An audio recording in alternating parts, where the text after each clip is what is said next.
I'll tell you what, folks. I know that you're hearing my disembodied voice right now, but I'll tell you what, folks. It is funny because when we cut that intro, that was at the point when we only had about 4 episodes worth of material or whatever it was, and we have just come such a goddamn long way. Remember when we were worried about the crab feeder? Remember when the crab feeder was like the new fucking Night King, and we fucking had we didn't know what the hell to do with everything over there. What's going on, everybody?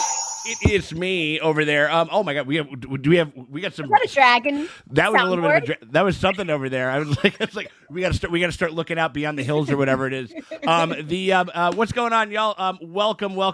We are doing welcome to Targ Thursdays, as we say over there in Chicago, aka the House of the Dragon live stream full spoiler discussion, but we'll give the kind of the asterisk kind of version of what we mean by full spoiler discussion. But our spoiler filled discussion for House of the Dragon, we are on season 1. We are on episode 7, as affectionately named, as we kind of Morgan gets to lean into her little bit more of her northeastern roots. Driftmark over there, just a little bit.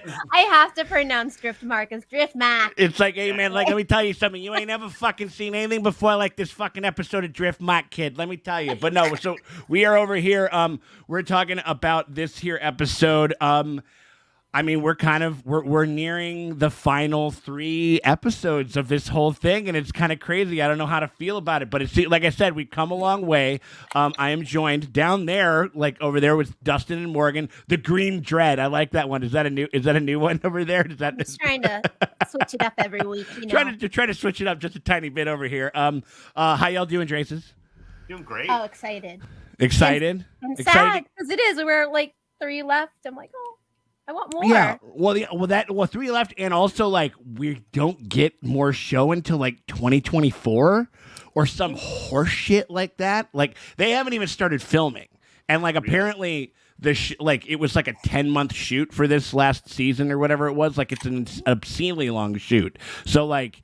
Are they waiting for the technology to exist so that they can age up their actors another 35 years? Right, we're trying to get like a super 4K like kind of what do you call it like TikTok filter or something like that, or Snapchat filter or something like that. Maybe that is what they're doing or whatever it is. And who knows, the way that they are aging up everybody, we might have to do that. You know what I mean? Like it's like, and this week we got a 25 years time skip and everybody's old as fucking balls. Everybody looks like Viserys apparently. But again, like we got a lot of things to be a lot of things to be thankful for. One of those reasons, a big one of those reasons though, is our very special guest that we have joining us today. It is Maria CJ, aka ValarMorDollars. Probably my favorite handle, one of my favorite top 5 handles of all time. ValarMorDollars is just so perfect. I mean, like, I know that, like, as far as, like, I know tons of people that change their handles all the time or whatever it is. Ever since I've known you for, I think, like, since 2020, at least for, like, about 2.5 years or so. You know what I mean? Since we did our first kind of collab when we were doing our Lovecraft Country live streams, you know, and stuff like that. Like, it's been that, and I absolutely adore the consistency. And if you did change it, I would probably start a petition to get it back or whatever it is. How are you doing? How are you doing, Maria?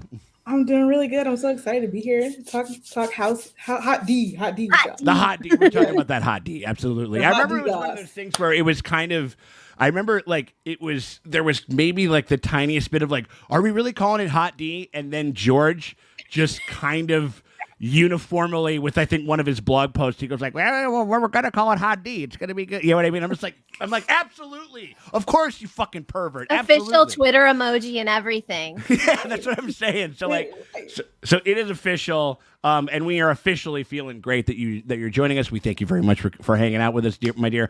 So I guess we'll just kind of go through again, like our kind of like little weekly sort of prompts and stuff like that. It is a spoiler discussion, but there's a couple of caveats there. We're not going to be talking about full spoilers as far as the whole of Fire and Blood, the whole of like what we kind of know of this story. So if you're a book reader, you might know some stuff, but we're trying to be respectful of people that are just watching the show.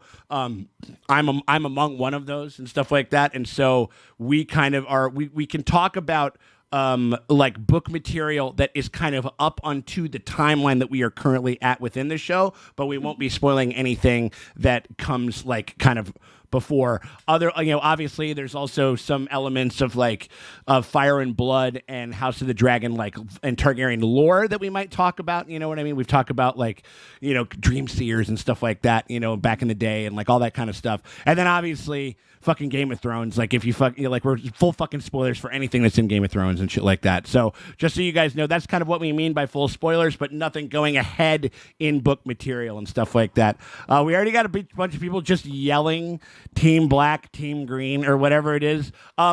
Fuck that. I'm team like kid violence is what I am. Like that's what like I'm on Team that. Lord of the Flies. I'm running on that train, man. Like I want to talk shit, get hit. Talk shit, get hit crew. Like that's what I'm coming over here. But also like also the other thing is that we pretty much like the big kind of throes of how this show is going to end, even though it might change obviously. And I think that this week in particular kind of showcased interesting ways that the writers are able to change some of the source material, right? You know what I mean? Especially one particularly big twist or whatever it is with Laenor and everything.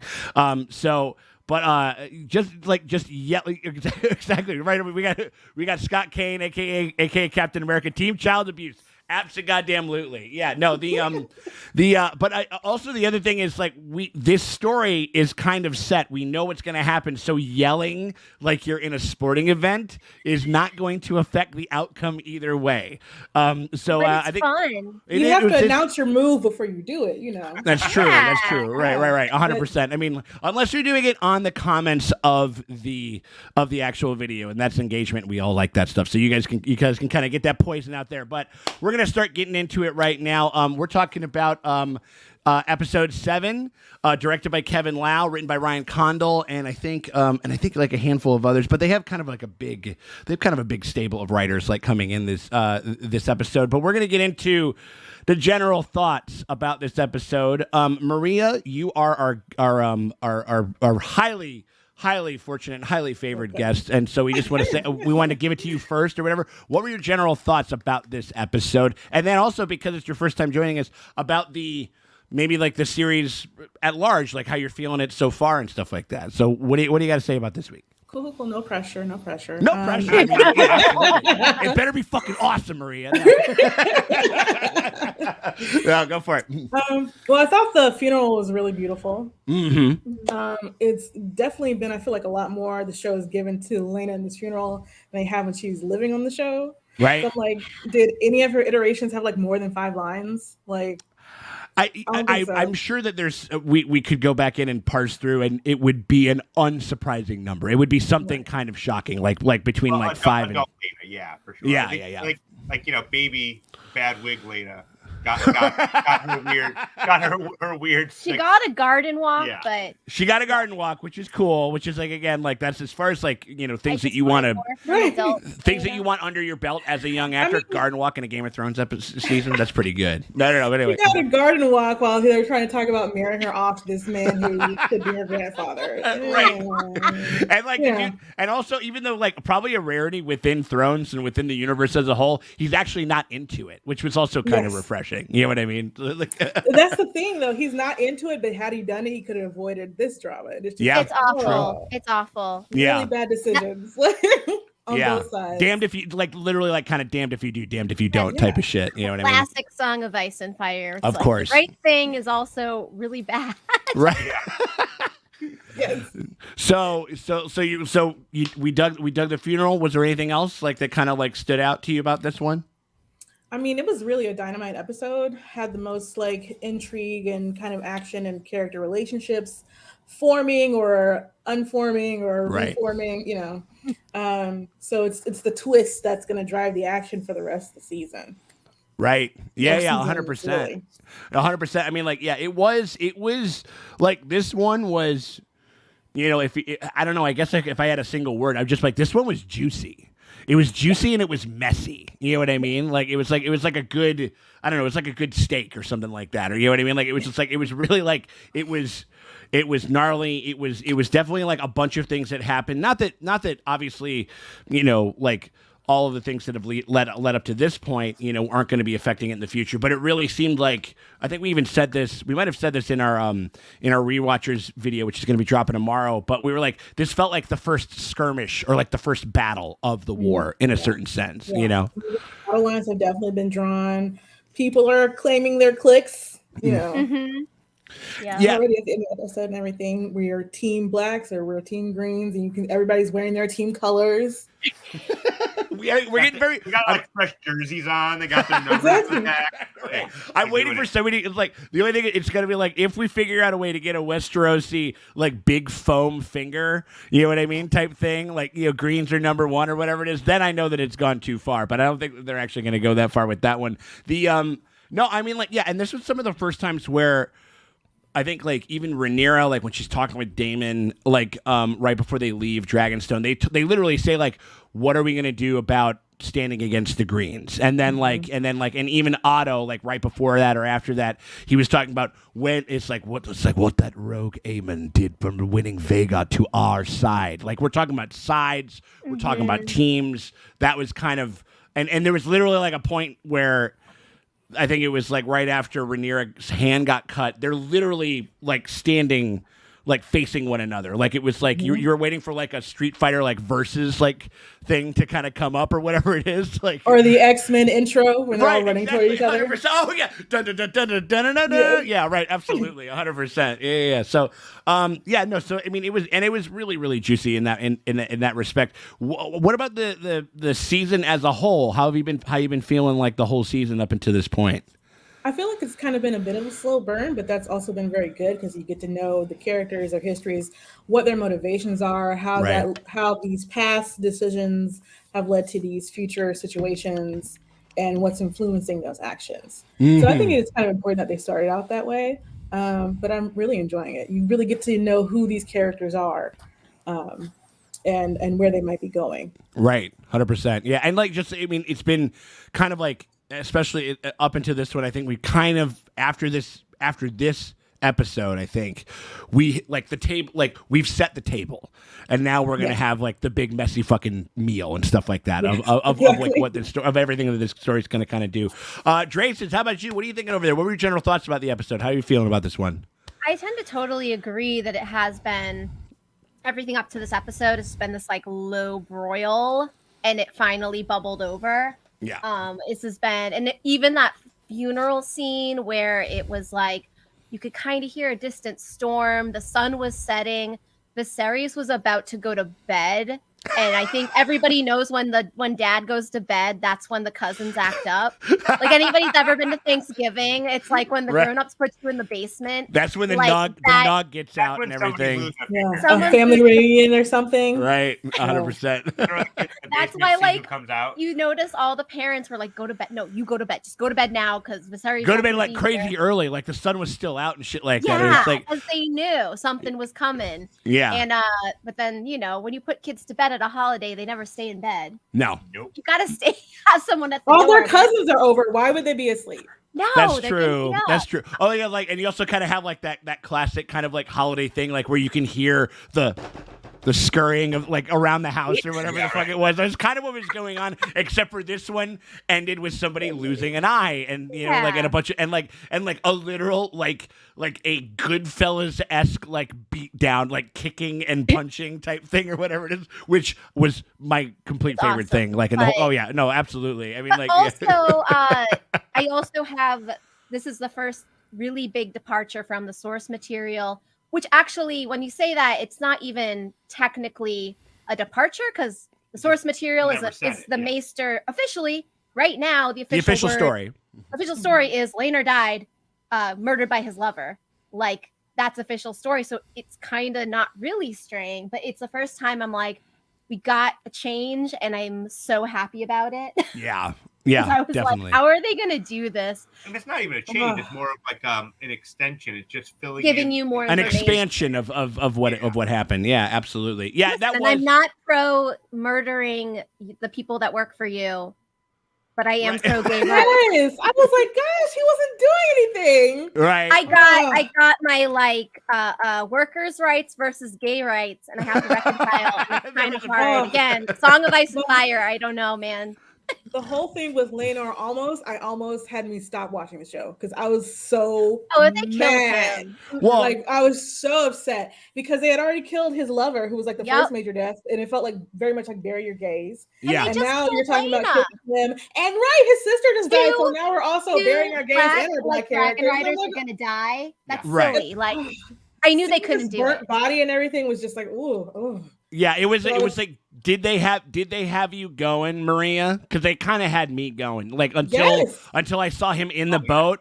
Like I mean, Morgan, we have like literal video evidence of Morgan fucking Galaxy like figuring it out and going. I need to see the death happen right in my eyes, or an unfucked up body on a head on a spike. Right. That's like So not definitive proof of death. Right. The Yeah. second it was burnt beyond recognition, I was like, oh shit. Right. But I think this was like some Rickon and Theon tried this. And I fell for it. Right. Way back in season Not really. 2, right? I was a book reader at that point, but I would have felt for it. Of course. No. I mean, I think, and you know, in the bar stuff, I mean, a lot of people did, and it was that would have been because that's something that a lot of people have said about this show, where they're just like everybody's so fucking unlikable, everybody fucking sucks, blah blah blah, which I don't think is necessarily true. I think that it's a different type of story. I mean, like because we are effectively, you know, we've said this before, it's Succession but in Game of Thrones, like, you know what I mean, it's like we're talking about like literally like the Rockefellers and the Bezoses and the whoever's the fucks, you know what I mean, like hanging out and sniping at one another, you know what I mean, like, and so but like it would have been really fucking tough for me, especially given the scene. Romantic, these two star-crossed, like, I mean, it's her uncle, but whatever. They've been pining after each other for years, and we're supposed to be on their side. Right. We're having this Targaryen wedding. Well, it's like Targaryens are crazy, but they're having this moment with their ancient ritual. And the whole time, when you're thinking that they killed Laenor, you're like, fuck your fucking wedding. Fuck you. And look at fuck your fucking wedding. You just buried your wife. Right. Like, how long has it been? Maybe 3 days to a week? Like, daughters are not, I feel like they're not gonna fuck with me. Oh yeah. I mean, like, that's the only thing that will kind of be like, because there are, I mean, like, for as much as I do think that there's, I think in a character sense, it has been a good, meaty, slow kind of boil or whatever it is, but there has been, just because you can't not really do it when you have as many time jumps as we've had, there's like a little bit of like, we're just gonna hand wave away just like how these kids are processing this moment, you know what I mean? Like, I mean, maybe we saw how they're processing this moment. Maybe not, but but just like where they have to actually like they have to parent these kids, you know what I mean? Like, you know, and in that moment, and HBO you know what I mean? trolled us by releasing the stills of Daemon comforting his daughters, a scene we never got. Yeah, and then I'm just like, I haven't seen him hug a daughter. I saw his daughter kissed him once. He taught her some High Valyrian, which seems sweet. Right. Like, I really thought he was going to be an amazing girl dad, and he sort of let me down on that one. Yeah. I mean, maybe it's even to the point where he's like favoring one daughter over the other. Because she had a dragon. I love that. Yeah. No. Well, no. Damon's a piece of shit. I mean, like I like when he's a piece of shit in the type of ways I want him to be a piece. No. Murdering full-ass adults. No. He is House. He is Rick Sanchez. He's like the fucking dickhead asshole that is likable, that's charismatic, that you kind of tend to root for. Even Rick Sanchez is good to Summer. Oh, sure. He respects and takes her on no. I won't argue with you that he's a bigger dickhead than Rick Sanchez. I mean, like, Sanchez is a better dad. It's like, let me tell you one thing, Bela. Like, we got to get you set up with a dragon, Bela. It's like, I know you'd rather, like, you want to claim. I know you wanted to claim Sea Smoke or whatever it was, but he moved in on it quick. So, like, I would actually love to see Daemon do a fucking. Had Daemon not been down there getting it on with his niece, he could have helped his daughter go claim Vhagar. Or he would have, or if he would have been like, go get your dragon. He goes like, he could have been like, sweetie, I know that this is tough, but this is necessary. I mean, how the fuck they weren't on Dragonstone the whole time, and like, so you're telling me that for like all that stuff happened in Pentos, and he isn't like, I know that we're having a tough time right now, but this is necessary. We should do this before we leave for Dragonstone, before we go to the funeral, before we're on a bunch. Yeah, it's just like, that's just, again, this motherfucker's fucking asleep at the wheel over here as far as like some of this shit. Damon is focused on his brother and his niece and everyone else. Yeah, Damon is focused on power. Yeah, a little bit. Only thing Well, Damon I mean, really I cares wish about. he would be, because if he was truly this like focused on power, I'm like, bro, don't let that nuke go. I don't care. Hey, maybe you don't even love your children. Maybe you don't care about your children. You have a daughter with Dragon Rider's blood on both sides. Right. And her mother just died. A spitting image of her mother, who clearly had a great connection with the dragon, with Vagar, you know. Vagar, before you go to the funeral. Yeah. Oh, yeah. If you are such this, you want power. I'm like, right. Yeah. Even if, yeah. Like daughter love aside, like, let's just, let's just. I'm just saying, you're purely for a selfish reason. Right. 100%. Yeah. No, dragon.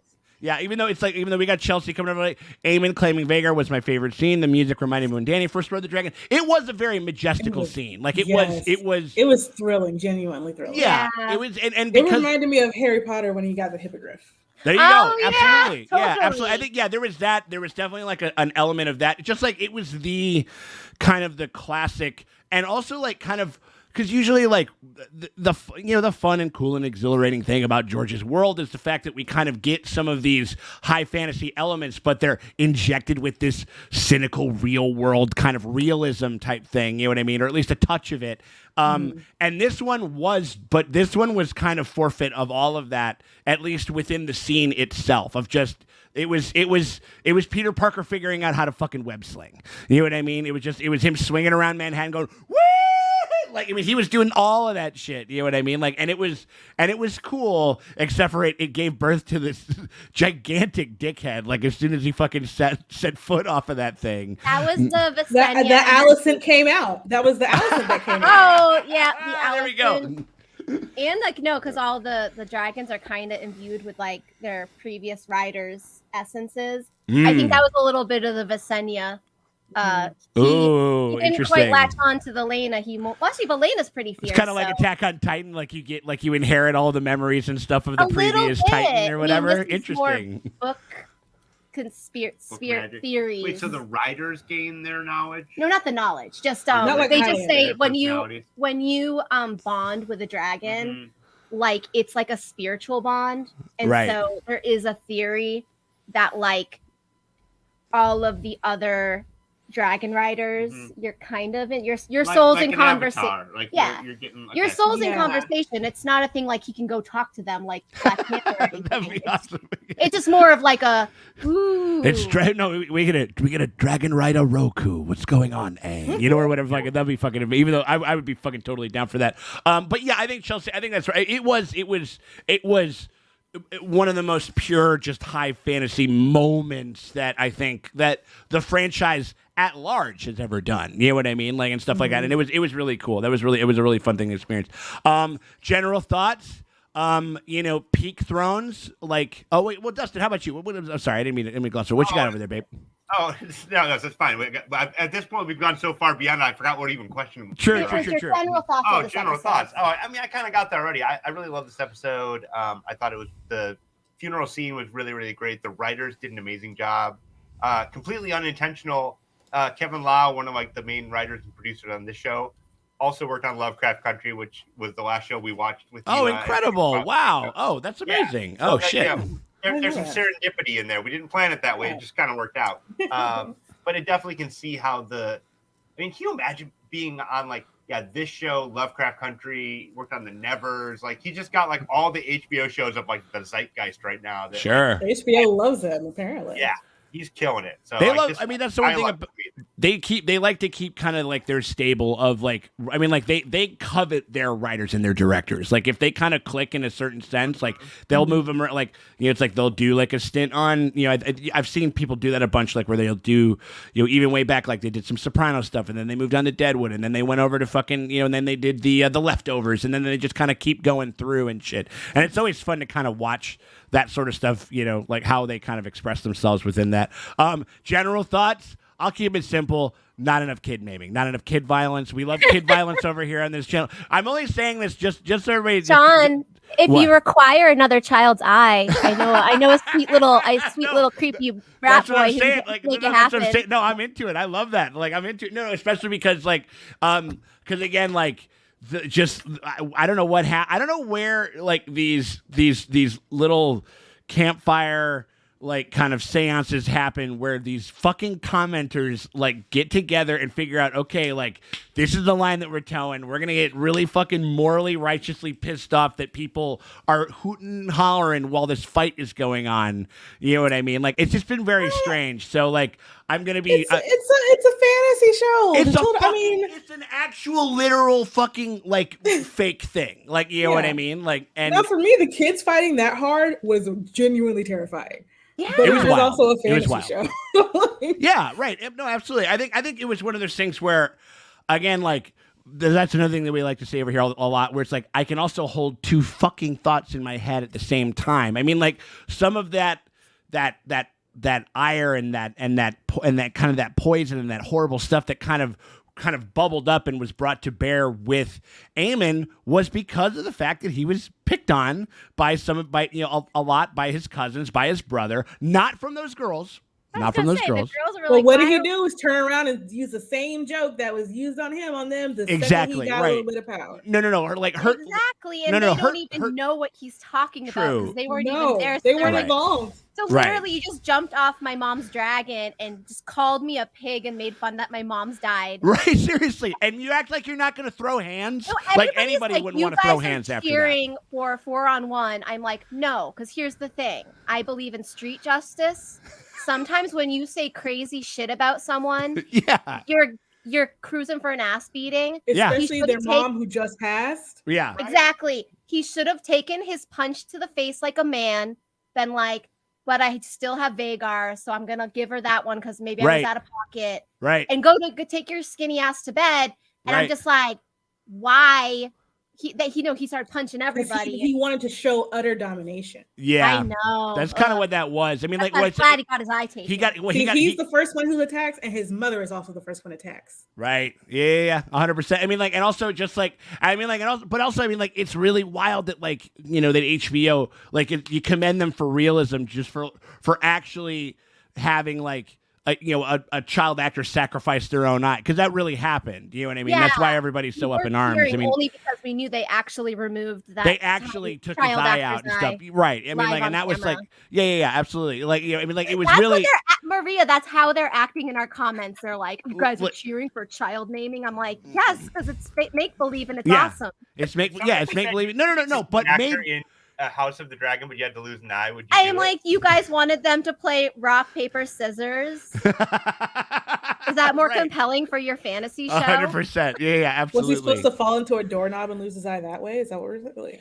I mean, or whatever the fuck it is. You know, absolutely. Again, also shout out to everybody. Again, like if you guys want to get into the conversation, hit us with a super chat for any dollar amount, and we will feature that comment, question, or theory. Shout out to the Big Appa. I think this episode finally openly showed the a-holeness of Otto. The a-holeness of Otto. I like how that finally. Well, I mean, I might take point with that finally. Well, I think it's like probably where he showed up, I was like, that guy. Of course, I think it just extended from where it was. You know? Yeah. I think he finally like he went in and clicked on the neon sign that said "Open for Business," like asshole store, like you know what I mean, like and no need to hold back now, you know. Right? It's like because everything was also even when he was dealing with Allison, he was just always like you might put on your mother's dress or whatever the fuck it was. Like now he's talking about winning. He's talking about having the gumption. This is an ugly game. He's speaking about it a lot more nakedly, I think, than he has like in the past, you know. But yeah, no, I think I mean, like we've kind of been saying it, but it's kind of got confirmed. Shout out to Cam Cobain, Team Green. We have Vagar. We have Vagar, Team Black. We have a Damon. I mean, it's true. Rhaenyra secured a Damon, and they secured a Vagar, and I don't know which one's more dangerous. Yeah. It depends, man. It depends. I don't know. It's a lot of but again, good point. It's going to be very interesting to see kind of like I said, aim in pocket shit. It was a little bit of that. I mean, like it was teamwork was making the dream. Teamwork was making the dream firework over there, and like they definitely, you know, especially to literally cut that eye out of that kid's head. You know what I mean? Which again is just my favorite. And have thing. The other children do it for them. Right? Exactly. No, that's what I'm and saying. they made the other actor cut the eye out. Right, which is I don't know how they negotiated that with the whole SAG like type thing or whatever it is, but good on them. You know what I mean? Because now we they dig share that stuff. custody of the eye. That's what I'm saying. Absolutely, like every 3 months they get it in a big like mason jar with formaldehyde in it. Yeah, for sure. I mean, like especially like, but you definitely want to have it during Halloween time. That's the best time to have the mason jar eye. You know what I mean? Like, so anyway, so we got ourselves, we're going to move right along to the next prompt over here. The episode MVP. Morgan, who is your MVP for this episode? Larry Strong. Sure. Larry. He, number one, freaked out Krispy Kreme. Yep. Made him mad, made him jealous. He annoyed Allison and creeped her out. And he can get you children's eyeballs whenever you need them. He definitely Morgan's gone. We've effectively pushed Morgan into just perpetual troll mode where we will never quite know her actual feelings about shit. But that's cool, right on. I mean, like that's I like legitimately love that little creepy freak. He's a freak. Oh, sure. He collects your hair clippings and he eats them. I love him. No, I would die. I would go to war for that man. Like I said, we just keep throwing gasoline on that troll fire that we got. I love it. The no, I mean like he was. Now he is such a presence in the story, given how huge of a move like he made, like in like the last couple of episodes, you know, as like a force to be brought to bear. I mean, like him just being there, just catching a glance of his father and his brother's funeral is like the same week. Yeah. For real though, like that's I mean, like yeah, that's so crazy. Yeah, and he's still and probably his coronation too, right? Yeah, for real. I mean, like yeah. So I mean, like it was definitely day or like I don't know, but they got burnt up. Yeah. I just feel like he doesn't have a dragon to ride, so he's traveling. He has to choose one or the other within this because like the time jump was only like a month or something. Yeah, and I think to get to Harrenhal, like. Unless this isn't like season 8 Rocket Boots, this is like in real time. Yeah, I guess he would have to choose. You're either going to Harrenhal. Sorry. Right. Because it seems like they're happening around the same time. Because we do have Rhaenyra telling her son because her son's like, we should be in Harrenhal right now, mourning. You know. My dad. Yeah. Right. Yeah. Exactly. No. So since they said that, it seems like they're two conflicting events, and Larry's for no reason, just because he's creepy, it's going to Driftmark. Right. It's very weird that you're here, my dude, when your whole family's dead. No, it doesn't make it like kind of like suspicious at all. You know what I mean? I think he's such a freak. He doesn't care. Oh, I mean, we know he doesn't care. I mean, like we like he doesn't care. I mean, like, and also, I mean, like, but if we again, I mean. At least with some elements about Larry's, because I do think that he is a fascinating character, but I do think that he is at this point the most underwritten character, like as far as just having any clue like what is kind of really driving him and like what Sean. What's that? You're not meant to. He's a mystery ghost boy full of secrets and right. No, I know, but I mean I think that like I mean, but that again, that's a hit against the thing because everybody else has gotten expanded. It's not like they're just doing. It's like you never really knew where he was coming from in Fire and Blood when they've expanded and really fleshed out beautifully, from what I can understand, like a bunch of characters. And so I think it's just like I'm incredibly fascinated by him, and I think that the actor does a great job and stuff like that. I just wish that I had something to go on, and I just have nothing. Well, to me, he seems like the kind of guy who, again, he was the second son of the Lord, so he wasn't going to be inheriting anything. Sure. So he decided he wants to be the keeper of people's secrets, of the powerful secrets. If he knows their secrets, they will owe him. Mm-hmm. And when Allison's talking to him about what she wants, he goes and does it a way she did not desire. He didn't care that she didn't desire that, because he knew if he did it that way, he'd be able to have her in his pocket. Oh, sure. Yep. Oh, yeah. That was my read too. Some people are like, "Oh, he's in love with her," whatever. I'm like, "No, he did it. No, it was a mafia thing. It was like when Falcone did that thing, the murder on Bruce Wayne's parents' enemy. Spoilers for Batman. Spoilers for the Batman. His parents are dead. It's also right. Wait, Maria's mind. But like, he did it because he needed Bruce Wayne's dad in his pocket. And it's like, yeah, that's what it was mob shit. Maybe that's, you know what? It's the Sopranos of it all. That's why I like Larry's. Sure. No. I think he's a made man. I think it'd be cool. I think it would just be one thing if like I think it was just because he was clearly. I mean, we've talked about this before. We don't have to relitigate it again. But like it seemed like he was okay with Harwin. Like they were whispering to each other. They were kind of like, it's like, dude, this is wild. You know what I mean? Like there was a certain amount of kinship there. I mean, like it would just be. Again, it would make more sense if he had a single scene with his dad at all. Like even if his dad was like show that kind of relationship, or even just like even if not even just naming like it'd be almost more because he is the Joker of the. I mean, it's not funny that we brought up like Batman, but he is the Joker. Like he's just kind of doing shit. Like he's trying to he's making power moves for reasons that we're not quite sure. He literally he has literal henchmen that follow his orders for reasons that are inexplicable, who wear they like were prisoners, right? Yeah, right, but they were gonna die. Right, but just like so you go by yourself all the way to Harrenhal and you don't just peel off the road and leave. No, do you remember when? Like what? Remember when Stannis? I feel like you'd be easy to find considering your cut off tongue. You know what I'm saying? Well, there's that, but also also you're easy to find when you're doing the super secret thing because you're wearing the literal like thing that's on that thing I did not get. Why are we wearing badges for our secret club? It's so stupid. It's so dumb. I thought that the audience was stupid. Like, oh yeah, no, I think that's probably what that is. I mean, like, but I think that we kind of figure it out. The guy's got no tongue. You know what I mean? Like, so I don't know. Anyway, so Laris is the MVP. I mean, like, no. As far as like how like his presence on screen, it's palpable. Like all he has to do is look at you from across the way while you're having like a literal. It looked like every single like cocktail party of every wedding that I've ever been to in the courtyard. Dustin, you know what the fuck I'm talking about, my dude.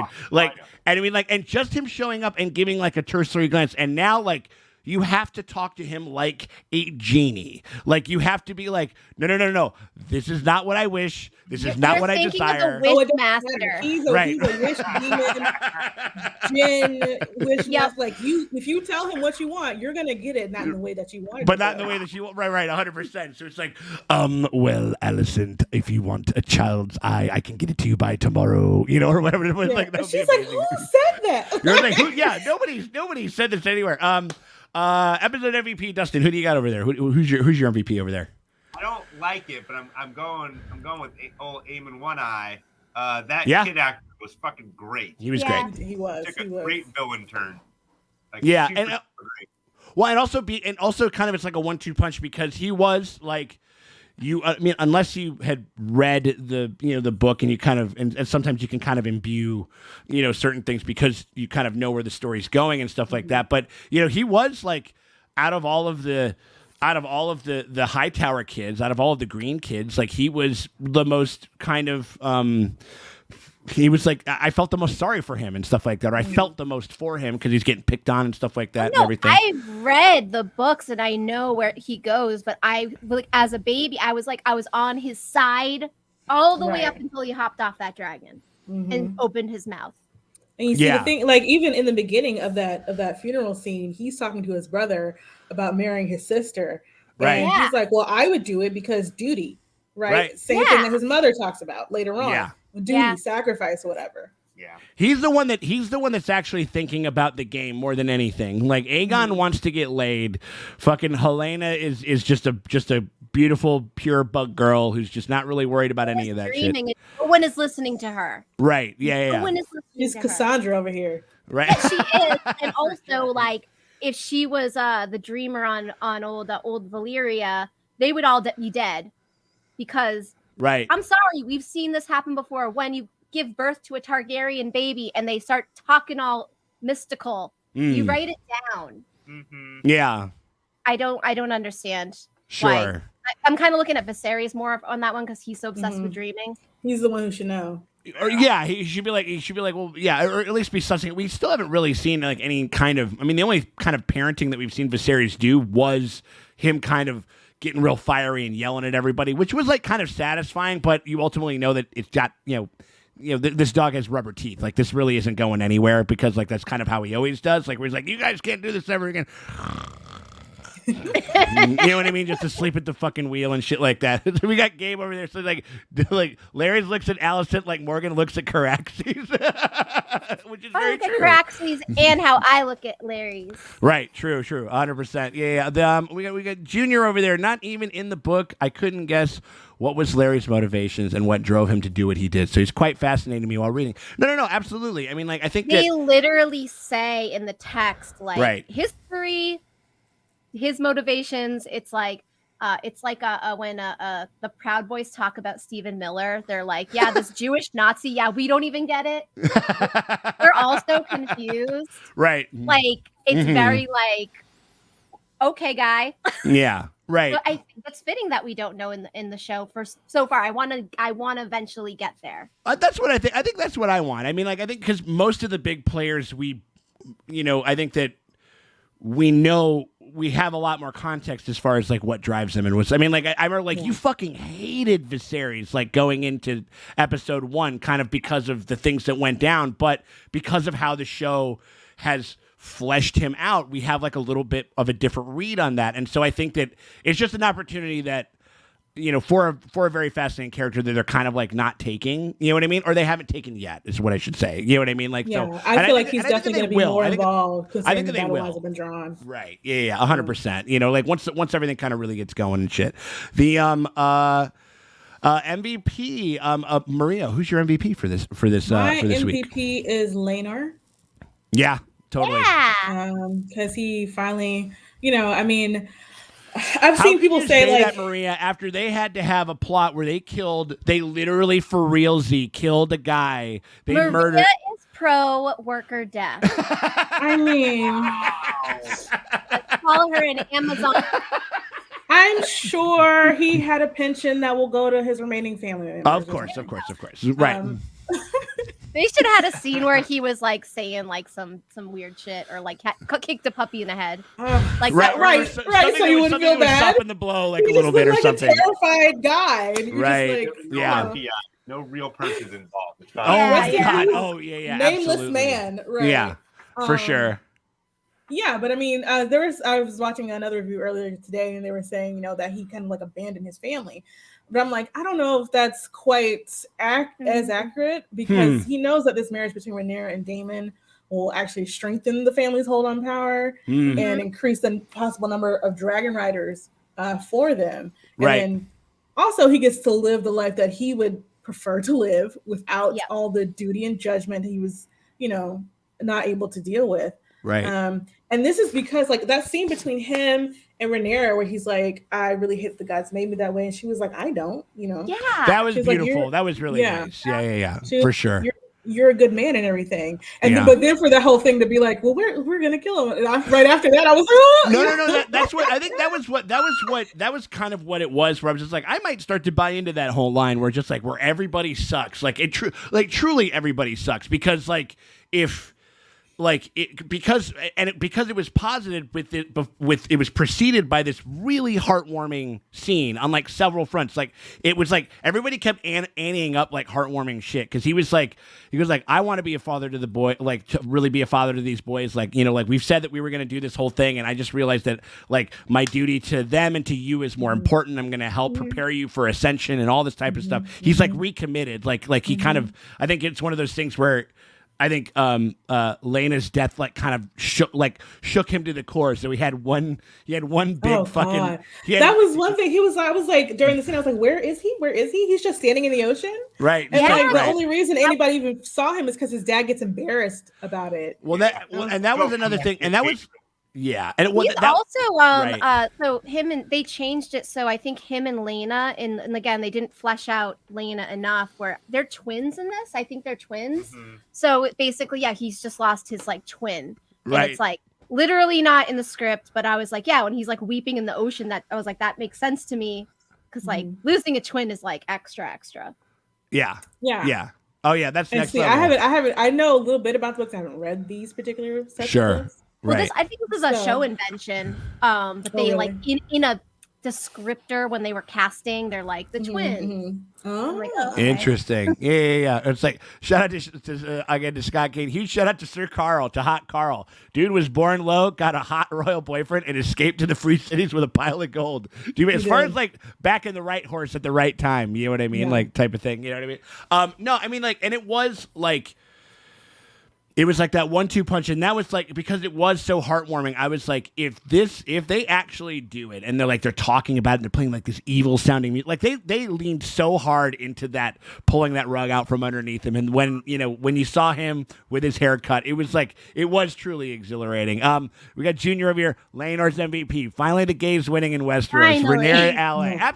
Absolutely, we'll take it, especially given what happened to Joffrey previously, which because I was excited at the prospect of watching like a workable like queer relationship in this world, like that he would be there counseling him or whatever the fuck it was like throughout the story again because I don't really know where it's going. So yeah, I was a little kind of incensed by, but they kind of made up for it like in this really kind of exhilarating way and shit. The only thing about it is that we're probably never going to see him again. You think so? Uh-oh. I haven't read the books. Uh-oh. But that's even to the books thing. There's like, because it's not obviously in the books. They're like, no, he's dead. Like, and actually, there really wasn't amongst book readers. There really wasn't too much of a Laenor truthers out there. Laenor truthers. Wait. Like a true surprise. Would they think Carl Anons with a Q? There's no Carl Anons. No Carl Anons. Westeros' Q. Hot Carl Anons over there and everything like that. Plugged into like all of the conspiracy. Let me tell you one thing. This whole thing on Driftmark was an absolute smokescreen, ladies and gentlemen. Is alive. I swear I've seen him in the Free Cities. I swear I've seen him in the Free Cities. We've been having reports. You would not believe what they're telling us over there and stuff like that. It's like that's over here on driftmarktruther.org. Let me tell you right now, ladies and gentlemen. And to be fair, his going off to adventure to not be seen for a very long time is very fitting with House Velaryon. Like Corlys very famously went on his like 9 journeys, which is how he built the wealth. And it's like really like his life was the sea and adventuring and like trading and exploring. And I think that he'll be, what if his parents find out that he's still alive? They'll be pissed. But I think Corlys will be like, that's my kid. Like he's right. House Velaryon. Well, no, he can't stick around on the land. Like he has to go. Like, yeah. And I'm just flashing back to the whole fight with the kids, and the little one is like, "My dad is still alive," and I'm like, "Damn." Yeah. Rude. Right. Yeah. That was. Oh, and that's like not true in his mind anymore and shit like that. You know what I mean? Yeah. That's pretty wild. No, I think that. Well, there was. I think it was one of the other things where there was a couple of little. Kind of context clues. I mean, like, not that I think that because I think that Corlys is one of the more kind of like level-headed, kind of good-natured, like upstanding guys within this story. There was, I mean, like Laenor's ability to just say "fuck this, I'm getting out of here" was informed by a couple of little context clues. We never had like one scene where Corlys like absconded him for being gay, but like there was a couple of things like where he he's like in denial about it, like. He would, right, and he was just like he was super pissed, like he was really aggressive to Carl, where he's like, "Go get your fucking patron," or whatever the fuck it is, like I and think like Corlys like had like on some of those journeys, he'll let a dude like go down on him, when he was in his 20s. It'd be No, like I a think like a mystery hand job. Like you close he's your eyes, old you don't know what's going Valyria, on. remember? It's Right. exactly like, and I'm sure I even think that like, I mean, Damon, I think they cut out his bisexuality, but it's in there. Yeah. And I think like just old Valyria in general is more like, sometimes you'll let a guy go down and make you gay. more hedonistic or whatever. Right. Exactly. You're I think stuck it's there, on a boat with men. You Right. take what you can get. Don't make you gay. Right, but I think that, I mean, like that wasn't supposed by anything that we've seen on screen. We like, I mean, obviously he was pretty. Well, I think it's just the fact, his attitude of like, of being like he'll grow out of it, not like oh, don't say my son. Like he wasn't angry. Yeah. He's not homophobic. He's just like he's in denial. Yeah, I don't know about this. I don't know if he's not homophobic, but he's in denial. His aggressiveness was marked in my mind, like because a little bit. Like the other major interaction we see concerning these two characters is at the funeral. His son is clearly in distress, and instead of going down and comforting his son, he says to this guy, "Go get your patron." Like what? Yeah, it was weird in a certain sense, and also I think also the fact that Laenor, like when he says. He's like, curse the gods for making me the way that I did. Who the fuck? Where did he get that? Like, You're right. Who the fuck do you think put that idea in his head? His mom? No. His dad? Probably. I mean, like, I think that. Or the Starry Sept, man. I don't know. No. And again, like, I'm not. I think that. Allison did it. Allison did it. We just throw it all over there, right? It was Allison's all along. She did everything. Oh my god! It's like, oh my god! It was like, who would you say? Like, it's like, and I killed Carl too, and like, or whatever it was, like, right? Exactly. So MVP. I mean, it's like because we kind of gone through it. I think we got some great ones and stuff like that. MVP was the contract negotiator allowing for actual child maiming to happen on the set of HBO. Like, that's my MVP. I mean, because, like, just like whenever we get real child maiming, real child murder, real child abuse and stuff like that. Only when I cheer. I don't That's cheer the only time that I'm into it. I mean, like, that's I like, really hate when it's like fake special effects and stuff. No, that's what I'm saying. Like, no, like, we've kind of been on this whole thing. It's like, we got to get back to the practical effects. You know what I mean? Like, and shit. Like everyone who can't forgive us for cheering when Dany died, because it's like they actually did kill Emilia Clarke. Right, that we haven't seen her in anything. Have like, you seen her since? All those rom-coms have dried the fuck up. I haven't seen that. I haven't seen that motherfucker on Netflix once since that happened. Zombie. Yeah, absolutely. Yeah, so I mean, like, so again, like that was, or cheering when Joffrey died, when the old Joffrey, the first Joffrey died, which is like, said, "Oh, pretty cool, cheering for a mother weeping over her dead child." And I'm like, that child was Joffrey, and the fact that they actually killed Jack Gleason, also baller, so good. Have you seen him since? We haven't seen shit. Exactly. That kid, because we love child murder. We love child murder. We love child maiming. And so that was my MVP for that one, for sure. Yeah. So the so we got over here, and we're moving right along over to one of my favorite ones, but we can't quite get there until we. There's no cure for being a cunt.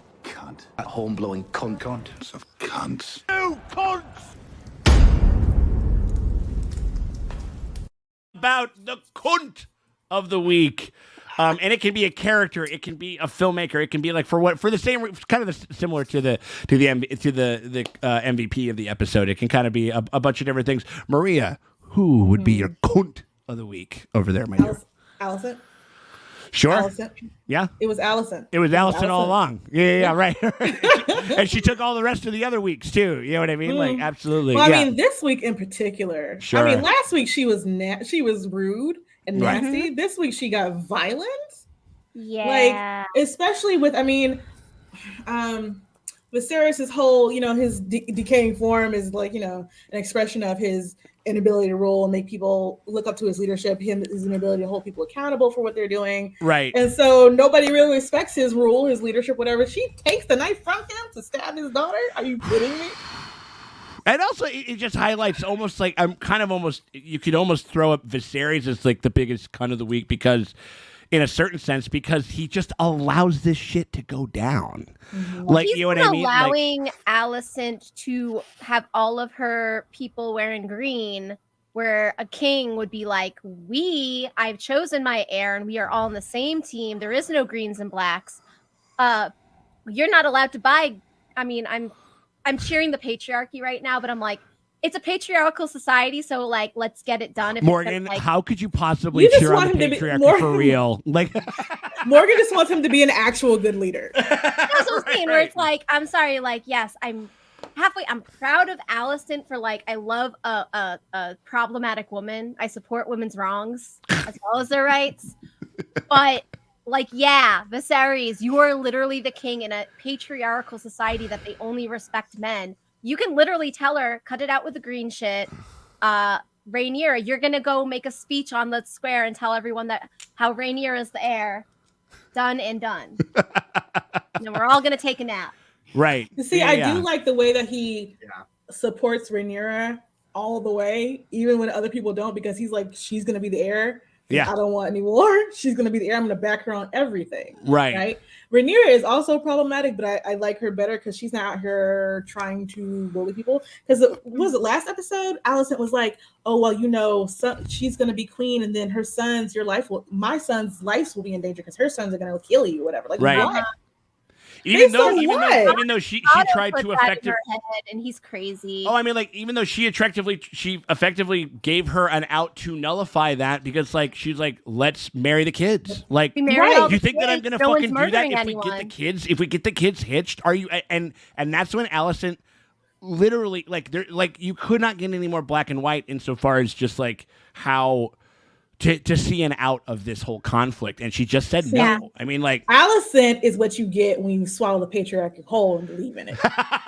That's true. Because I was like, that was the moment, mostly because she could not stand the fact of her babies marrying a bastard child. Even when she's really just mad that Rhaenyra's got to choose the people she wanted to sleep with, and she didn't because she did was be a pawn of her father. Yeah. Yeah. And that's basically Alicent too. Well, I mean, that's kind of, and it's sort of like, again, it was also the first, it's kind of back to the Big Appa's point a little bit, was kind of the way that Otto kind of finally just textually said it. You know what I mean? Like, obviously we can infer what he's been doing, his whole thing, but he literally was just like, no, like there are sides here and we're going to battle. Like he's not really mincing words in that way. And the way that kind of Alicent kind of in a similar way, like also did that, where like she finally has been like, also, like all last week, she was just like huffing and puffing at every other mother, like side eye at every single thing. Which was very different for her. You know what I mean? Like for her to like just even outwardly protest, like it's like, of course, like or whatever, rolls her fucking eye. Liz Lemon's the fuck out of the fucking scene like the whole time, like last week. And like this was kind of her sort of like coming out of her shell and just being like, no, I am in every way, like I am drawing these battle lines and stuff like that. You know what I mean? She's like definitely the people who would oppose student loan forgiveness. Like, yes. I suffered, so why don't you suffer? And she said it. She said, what is duty? What is sacrifice? Except for all of those values trampled under your pretty foot. Like, you know what I mean? Like, and it just sums it up perfectly. Like, how she feels about it. Could go to power and be like, I am outlawing from now on, women get to choose who they marry, and no child is allowed to be married off to an old man. Right. And Alicent would say, no, that's a wrong thing to do. I got married to your father when I was 15. Right. It was good enough for me. No. What? It literally is. It's like, it's like, conservative voters, just like poor conservative voters, like just shooting themselves in the foot, like basically against their own interests and stuff, like voting against their own interests and shit like that. The shout out to Junior again, Viserys. Aemon, look at me. Aemon was just. He did. It was sad. Like we're just like, look at me, boy. No, over here. You know what I mean?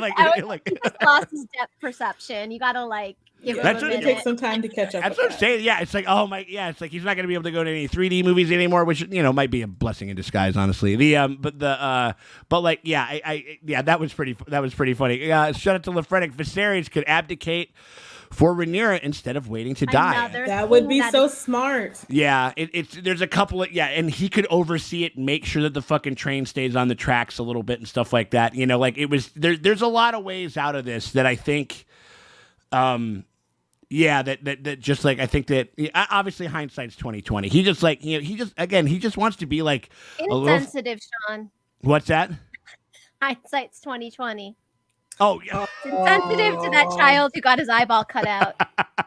For real, right. In real life, right. The real kid that really got his eyeball cut. And Big Appa Allison was that one Karen yelling at kids during youth sports. Listen, Allison hosts All Kings Considered on the Royal Fox News Network every morning. Yes. She's got her own podcast. Oh my God! Right? Yeah, absolutely. Yeah, there's definitely a little bit of that going on for sure. The cunt of the week, Dustin. What do you got over there? Cunt of the week. I'm gonna also go with my man Eamon. I'm just going all Eamon this episode. So he gets for the MVP and the cunt. I love that. That's that big of a cunt. We got a double. I love it. There we go. Awesome. Yeah. I mean. He didn't wait. An MVC, most valuable cunt. Most valuable cunt. There we go. Like punching a poor girl after her mom died, and then right after you stole her dragon. You know, and like they're gonna argue in the comments. They're gonna go, "Will he punch him first?" I am telling you, street justice works like this: you do a bad thing, and then on top of that bad thing, you tell a child that you make fun of her mom being dead. You call her a pig. You should expect to get punched, and that is your comeuppance. You take it, and then because you've already got the dragon, and you got the dragon. You've already won. You have literally claimed the most destructive force on planet Earth. That is what Vhagar is. Like you have already won. Girl like gets to punch you. She just gets to punch you. That is a free punch. If I go to somebody, and she only punched him after he threw her sister down. Right. So there's that as well. So yeah, everyone argues like, oh, they attacked first. It's like, no, he should have been punched for saying all that mess after they didn't steal the dragon. I also believe that Vhagar made her choice. Yeah. That old granny made her choice. But I'm like, no. She was lonely and this young man came along, you know. Right. Young little Absolutely. Rider. It's like, oh, shout out to Maddie K. God bless you, sweetie. It was like, the only leftist in this whole universe is Drogon. Which is very true. I mean, like, you want to talk about fucking breaking the wheel and shit like that. Absolutely. Yeah, he's like no more anti-monarchist. No more aristocracy. Yeah, 100%. Yeah, absolutely. So we got, I think, has everybody gone around? Has everybody done the... I agree. You gotta, mine is Aegon. I'm not Aegon. Aemond. Aemond. Aegon is my backup MVP. I would say there's Aegon. Just getting drunk at a funeral. That's my kind of guy. And the only thing is like Aegon is clearly like a sexual harasser because all the girls he looks at look at him like, oh no, you know what I mean? Oh yeah, absolutely. He is a problematic favorite. What everybody's Morgan in this show? In this show. That's the other thing. It's like if everybody's favorite is problematic. Very gray. Everybody's favorite, like that's what I'm saying. Like it's like there's kind of dirt, which is kind of what I like about it. And that's the other thing that again we've talked about this before, like where people kind of lob it at the show where it's like everybody's so fucking so much more unlikable than they were in the first series and stuff like that. And it was like in my mind that it's because this is a different like kind of different show. It's a different show. It's a different dynamic. It's a different and also that whole thing with the Starks and like you really like Arya, you really like you really like Robb, you really like Jon, like all that stuff. You really like Ned. That is specifically built in to when you have those pulling the carpet from underneath like the audience moments, like when the Red Wedding happens, when Ned gets his fucking head cut off. Like that's why we posited them so positively in a certain sense, you know what I mean? And like this is just a different type of show, you know what I mean? Like and so in some terms they are simpler characters and it's easier to like simpler characters. Of course. This show very much everything is on the table. Like so that kind of rogue point thing is not really gonna happen that way. Yeah. Everybody's I mean like Rhaenyra is like I've said this before. I mean like is Rhaenyra kind of like petulant and spoiled throughout a good deal. She's absolutely entitled. Absolutely, 100%. She's hanging out with Daemon, going through the streets and stuff like that. And like I think that like I'm sorry. How are you sleeping with. You just buried his wife. Right. You just buried. Right. Weddings and funerals bring out the worst in people in real life and on like Hot D and Game of Thrones. It's also pretty obvious that it's also probably like just as open a secret as Laenor was straight, that like he killed his previous wife. You know what I mean? Like Rhea, like, you know what I mean? Like it's like this kind of simple moralizing, like kind of Manichaean, like all good or all bad way of looking at this story that some people are looking at it in the way. It's just not the way to think about this narrative. I mean, it's just not. You know what I mean? I always go back to the whole like the Targaryen or old Valyria of it all, where it's like you see it a little bit in a House Velaryon and Targaryen, where they just hold themselves like that they're better than everyone. But they are kind of in their social values where they're like, oh, people are fucking who they want to fuck. Who cares? Like, why would I care about that? Right. Which is a good thing. And then they're themselves doing whatever they want. Right. And then they take it to the extreme and like, let's just fuck the family. They do. Right. And it gets fishy. Oh, yeah. But then that whole our houses are just better and everyone can do what they want. You also believe it's not caring about what the small folk think.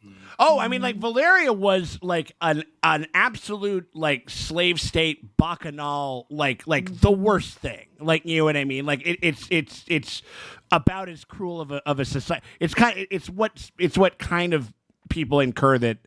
Like, or at least what from what I've read, like why the doom happened. It's like really Old Testament shit. You know what I mean? Like as far as like how they, or at least like I've like from the material that I've read, and so very much so like the story of Lot. Yeah, big time, absolutely, 100%. And so especially like it's like as long as they're just kind of taking like that custom, like incest is like the least of their fucking worries as far as shit that they're going to import from old Valyria, you know? And they're consensual. Any adult consensual sex that happens in Song of Ice and Fire is very good. Yeah, like that's a big win for sure. Absolutely. Big up at Aemon. Fucked around, and so he found out, and that's true. I mean, like it's true. I think that I just can't, like, I don't know, people they're just having like this such a weird binary read on it, like where I'm just like, you can't steal somebody's recently dead mom's car and then call them a pig and basically tell them to fuck off, and they should have known better. You can't do that. I know. And not expect to catch hands. I was supporting Aemond up into the dragon thing because I'm sorry, if you face a nuke in the face and the nuke looks back, and a highly intelligent nuke, and the nuke is like, all right, try it.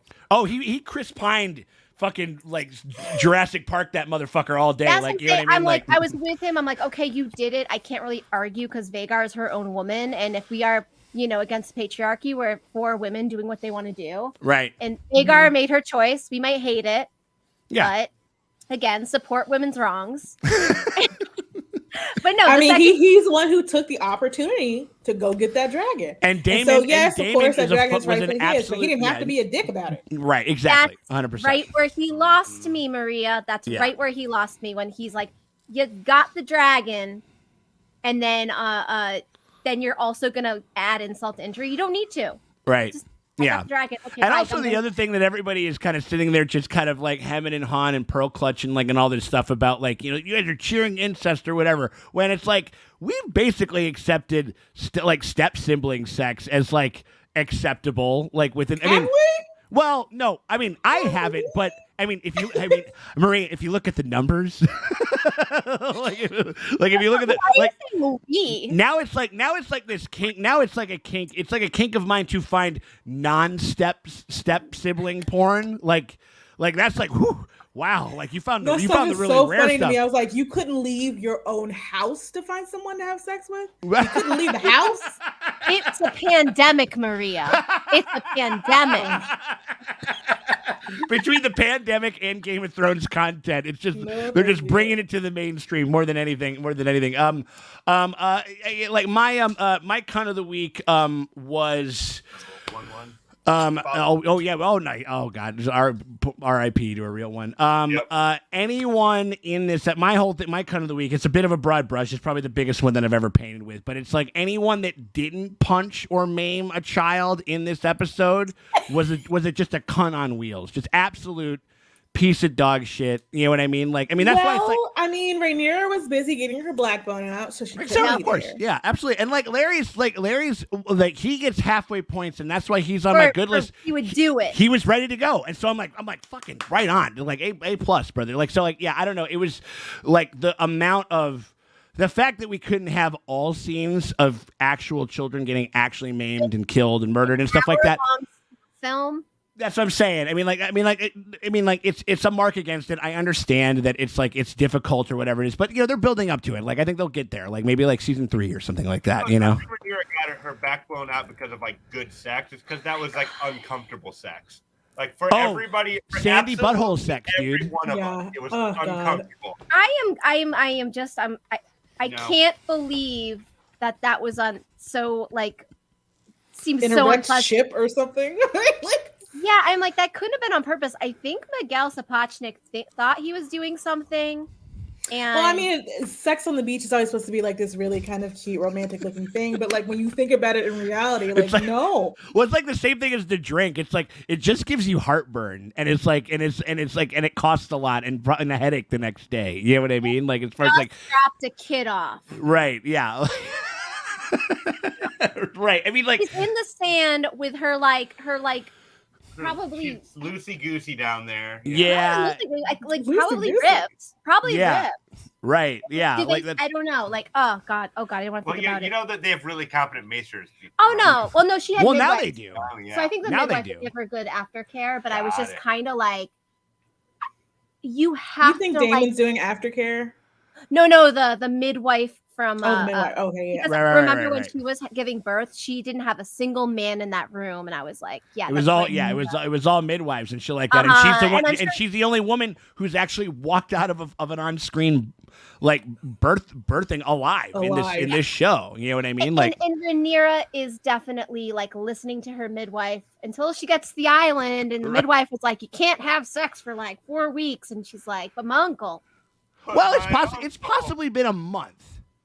It's possibly been a month. I mean, like, I don't know. I'm never having children, so I don't know. It's still supposed to be 6 weeks. Is that right? Okay, there you Typically go. So 6 weeks. There yeah, it is. so I think that whole the conceit of that scene is that because the first one was this very charged. There were drums and they're kind of biting at one another. It's very fiery and stuff like that.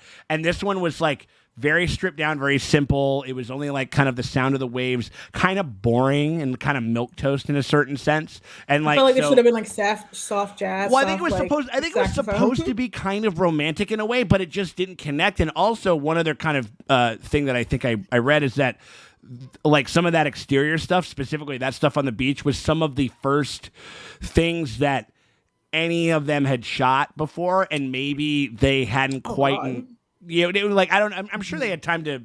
Well, I know they had an intimacy coordinator on set, so right. Yeah, So the I mean, funeral like, specifically was the first thing they shot. Yeah. what's that? Funeral itself, like Like this whole thing, and so like I think we maybe saw how good the sex scenes in the brothel Krispy Kreme scenes were so well shot. right. That this one was so like just kind of like bizarrely, and I'm like, oh, what's different? I think they were going for like this. I think they were going for this like stripped down, like it's just us, two very it's intimate, very but tender. it just didn't. It just didn't connect. You know what I mean? Like It's never gonna connect for me because you're uncle and niece. It's just not gonna happen. exactly. And yeah. like it's like yeah, it's just, you're just sitting there, really you're Michael fast Scotting, forward. just going like this, just going like fast the whole forward. time. Exactly, the whole time. Yes, Right. that whole scene. I'm like, oh, are we Yeah. over? No, I mean like the whole bar. Most of the bar was just like, oh Christ. I mean, like we kind of I like saw the reaction. we sort of like. I mean, like we sort of cheer for it because it's like we know that them getting together is, aside from like all of the like the bump and uglies and everything, like the whole like just them imbuing each other with fire. Like they said that a lot in this episode. It goes like, well, we got to burn together. Like like if we like, and Viserys has talked about before, like when they get closer, like they become stronger, more fiery, more chaotic, more, kind of like strong, and so I think that to that stripe, I think people are excited to see them as a couple. I think maybe not exactly just, as far as like the literal, physical act of fucking your fucking niece, you know what I mean? That you kind of groomed in a certain sort of sense, you know what I mean? Like, it's completely. True. Yeah. Completely. Yes, completely. No, like so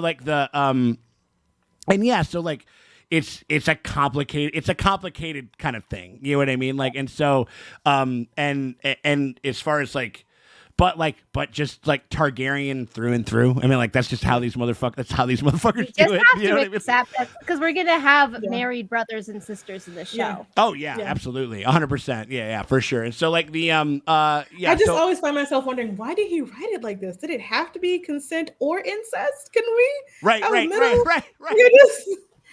mean, it's Targaryen, so yes, it has to be incest. Right, exactly. Right, with Targaryens, absolutely. Like if you're gonna adapt Fire and Blood, it's just what they do. It's the thing, And so like so getting onto some things that obviously were making some people uncomfortable. Maybe we were made uncomfortable by a couple of different things that you can keep it. The things that we maybe elements, possibly story elements, directional elements, etc., so forth that we were not the biggest fans of that we can maybe want to see a change or what have you. Maria, what could you keep about this episode? So actually, a lot of my things, well, the first thing you could keep it for the entire series, it seems, is the wigs for the Valerians are inexcusably bad. I don't get it. The girlies on YouTube do so much better. Why did we not do like some locks in the back with a frontal, nice little HD frontal in the front? Right. Like the little girls, what was going on? That was it didn't make any visual sense. But I'm sure that's gonna go throughout the entire show. Right. But my other one was somebody please tell Viserys to let those whips of hair go, please. They are barely ghosts of themselves. He needs to just Bruce Willis it. Mr. Clean it. Just let it go. It's not doing anything for you. Yeah. We're getting into some skeleton territory over there that we just kind of need to. Skeletor. Like, I know everything about his like appearance, his decay is a reflection of his flaccid inability to be a leader and everything. But you're telling me, Allison was never like, honey, you just took a little raisin. You could look really take 5 years out, like something. Right. Yeah, exactly. I mean, he's got like that translucent like Joe Biden hairline that's just like where it's just the hair and like the skin tone is just the same color, and you're just like you're just upsetting to look at. You know what I mean? Like every time, even though Patty's been doing an incredible job, absolutely like tremendous performance and stuff like that. But I feel you on that for fucking sure.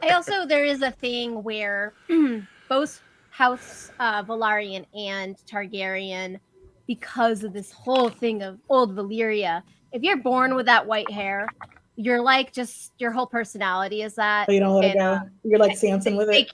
They can't let it go. They just can't.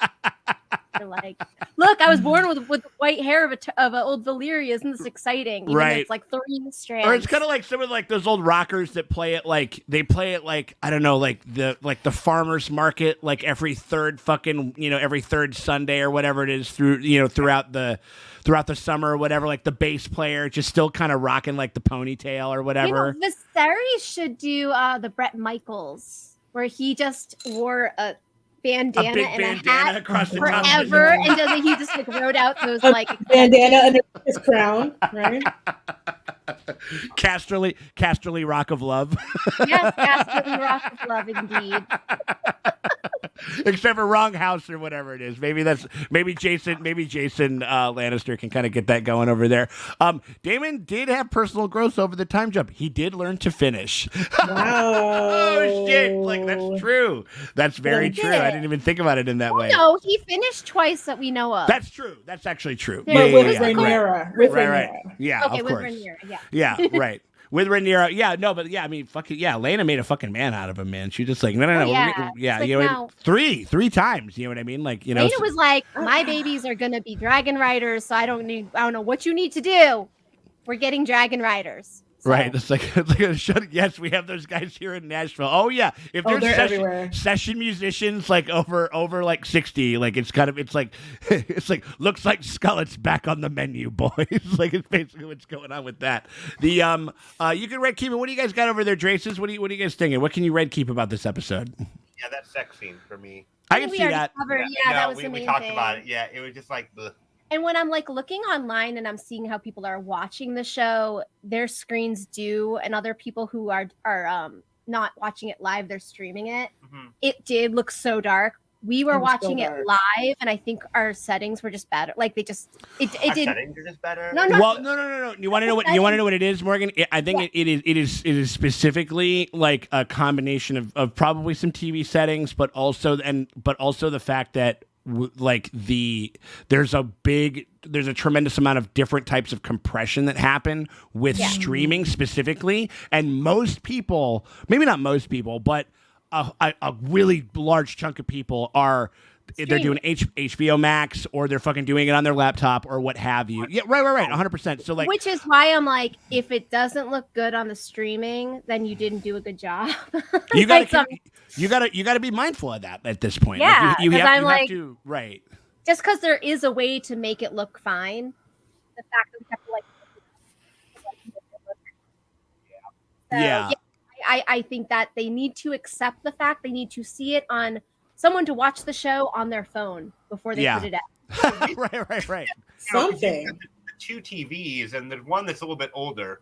Like that's what, like a 2018 or whatever. Yeah, or something. Yeah. About like maybe 5 years older or something. On the old Team Green side, the Team Captain America side. Right.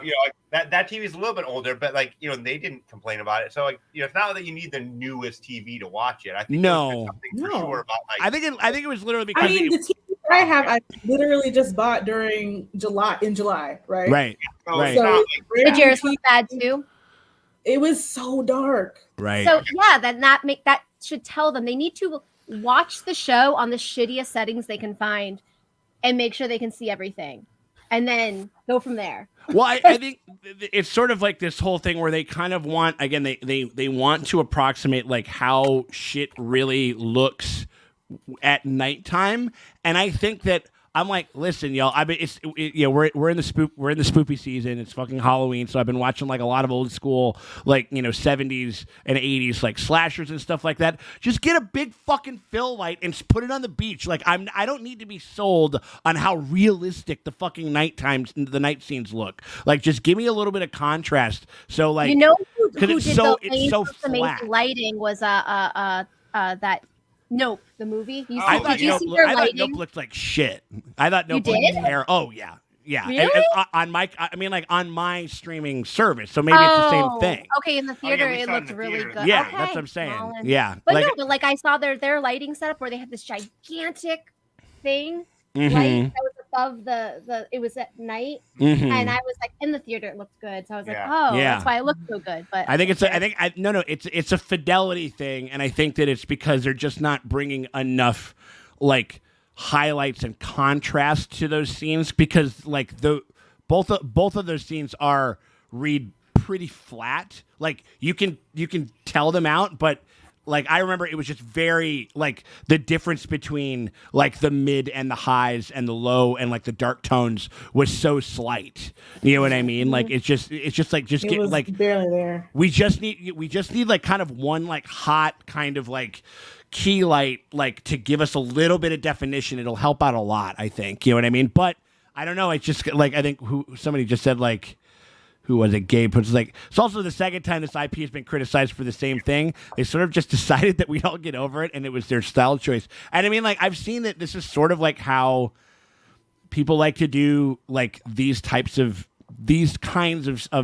nighttime scenes and stuff like that. And it's like I think it's, as far as they're still in their big mixing studios and their big editing bays that look gorgeous, you know what I mean? And I think that with the highest possible fidelity of image, and that's just not the experience that most of us have with this stuff. So I think you're right. I think having somebody watch it on a phone in the daytime is what Just you to is what see somebody if has you to be can able to at do. least see it. It doesn't have to look good. You just have to be able to see if you can To see see it. it, to to fucking see see it, it. right? No, I agree. I've got my 55-inch television here doing 4K. I've got my contacts in, and I'm still squinting, trying to see what's on the screen. Yeah, that's a problem. But Right.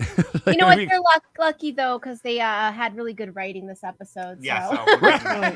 Yeah. It's like, And most of the like bad lighting was during the niece uncle sex scene anyway. So it's like, that's true. Yeah. So it's a big. maybe that was part of the plan. Maybe it's part of the thing. It's a big mushy nothing of a sex scene. It's a big mushy nothing of an image. Maybe it's all right. You know, Sir Williams. We as viewers, I feel, are mushroom, making our own view to the story. Random view. You know what? I think that's kind of tons of dick jokes. Yeah. Oh, especially over here, especially over on this side, like on this side, in this little corner of the internet. Absolutely.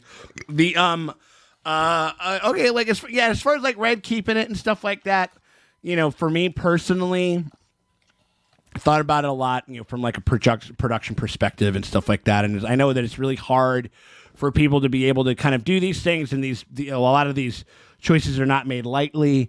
Like again, like the fact that every scene didn't have one real child really missing their real eye was like, it just kind of committed to this bit, man. Oh, absolutely. She's like that with my Larry standing. Oh yeah, absolutely. I need a thing. Right. Yeah. No, I mean, like just the fact that it kind of that they couldn't muster. I know it's like their main kid budget. Probably, you know, hopefully they can get it a little bit bigger. This becomes a bigger hit. They only need him for like 2 episodes, so it's fine. That's true. They're going to replace him soon anyway. It's all fine. Yeah, 100%. Yeah. So I think that. Yeah, so I think that like that again, like that's something that like they can keep as far as like just in the writer's room, just kind of keep that in mind. Just like because like the more kids that we can maim and the more kids that we can actually fucking hurt and maim and possibly kill. I mean, like we just need as far as like having a good show, like we just need to do that. Right, 100%, absolutely. Also, that was Miguel's like "fu" as he's walking out the door. Fuck you, you lose an eye. You lose an eye. It's like the opposite of Oprah's like you lose an eye. And you lose an eye. And you lose an eye. Like, that's what they're doing to all the child actors that are in there. Okay, all right. And we're on to the final prompt of the episode. Three-Eyed Raven predictions for the coming weeks. And maybe now we can even kind of start to think about, like, I mean, if you want to add on to it, like, what do you think is going to happen towards the end of the fucking show? Or kind of where do you see things kind of like heading or something like that? But Maria, what do you got as far as what are you looking forward to the most, or what's kind of the most interesting thing that you're kind of looking forward to with the next episode? And do you have any hot takes as far as like what you think might happen, like any kind of big twist or something like that you see on the horizon? I don't really see too many big twists, but again, I haven't read the books. Sure.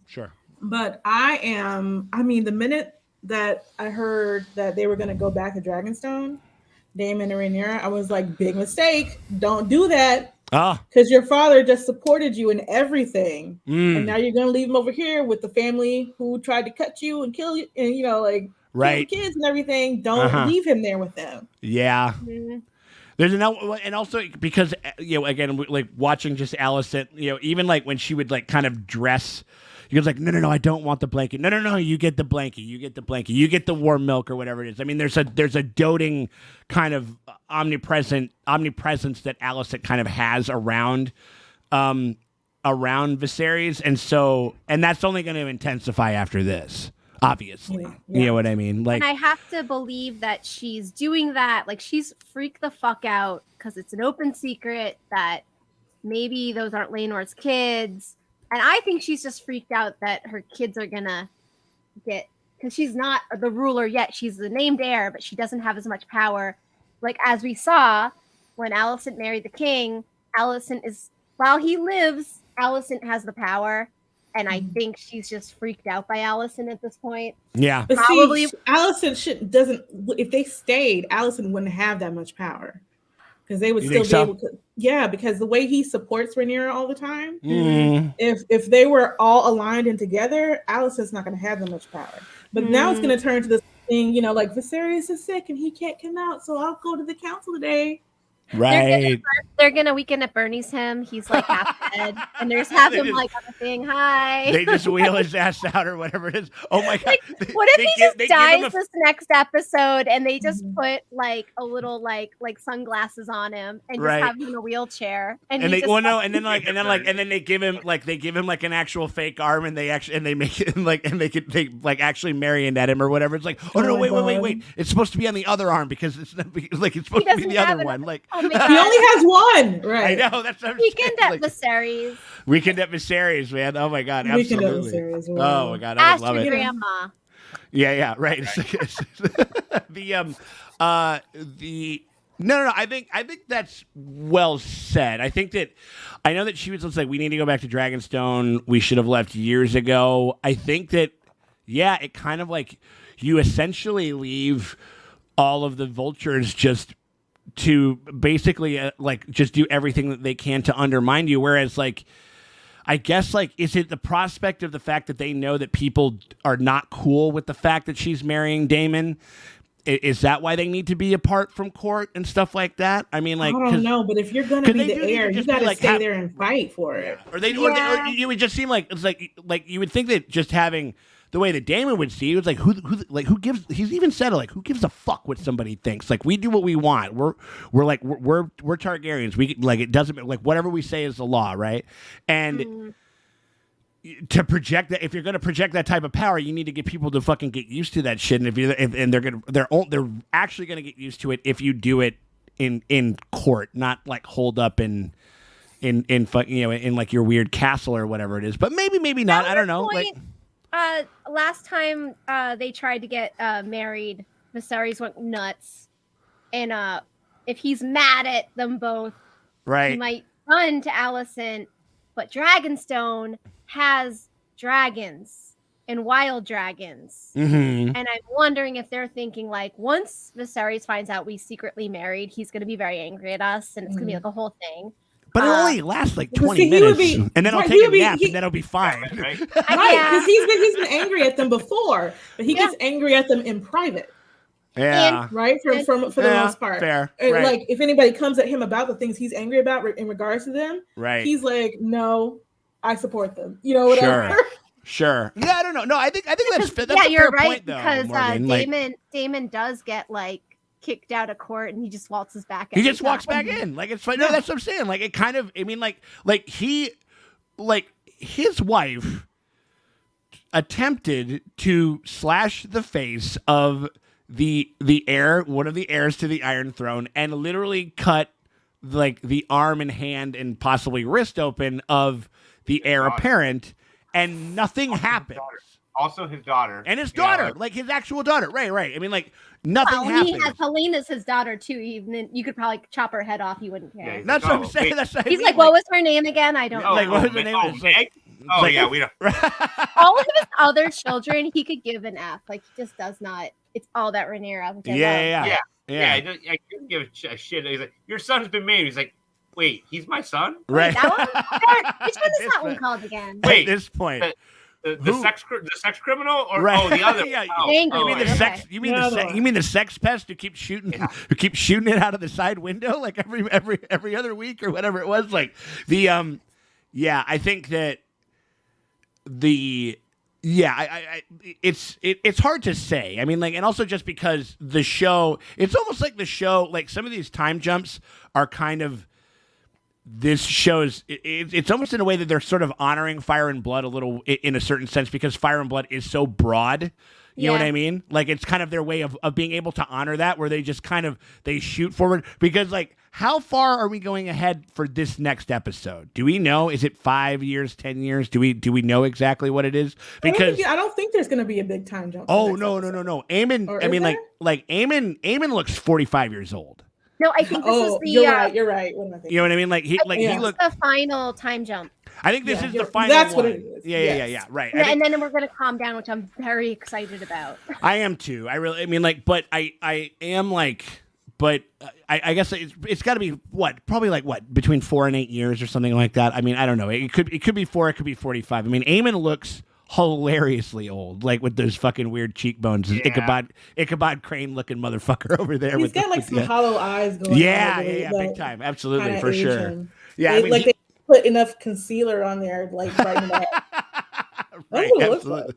Yeah, I think this is the last time jump, but I just kind of wonder what it will be. You know what I mean? But obviously, I think that he's just going to be a prick on wheels. You know what I mean? Coming off of this last one, I mean, like, you know, like, what's that?